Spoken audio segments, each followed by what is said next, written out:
Balochistan news channel کی جانب سے اس وقت میں موجود ہوں کلات شہر میں۔ ناظرین، آپ دیکھ سکتے ہیں کہ اسکول کے بارے میں، اگر اسکول میں چوکیدار نہ ہو، سائنس ٹیچر نہ ہو تو وہ اسکول کیا ترقی کرے گا۔ اس وقت ہمارے ساتھ علاقے کی سیاسی اور سماجی شخصیت موجود ہے، ان سے پوچھیں گے۔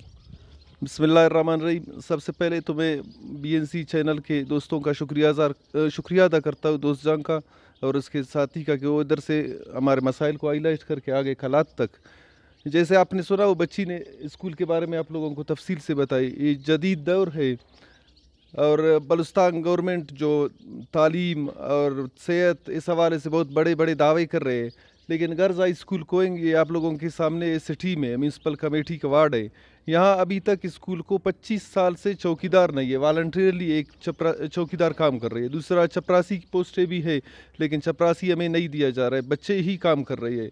تو ہم لوگ بلوچستان گورنمنٹ سے یہ اپیل ہے کہ بھئی ہمارے اسکول کو چپراسی اور چوکیدار دے دیا جائے، یا تو پھر یہ اپنے دعوے چھوڑ دے کہ اسکول میں چوکیدار اور چپراسی نہیں، سائنس ٹیچر بھی اسکول کو نہیں ہے، کلاس روم ایک کلاس میں دو وہ لے رہے کلاسیں لیے جا رہے ہیں۔ تو اس حوالے سے میں بلوچستان نیوز چینل سے یہی امید رکھتا ہوں کہ ہمارے مسائل کو ہائی لائٹ کریں گے اور بلوچستان گورنمنٹ تک پہنچائیں گے۔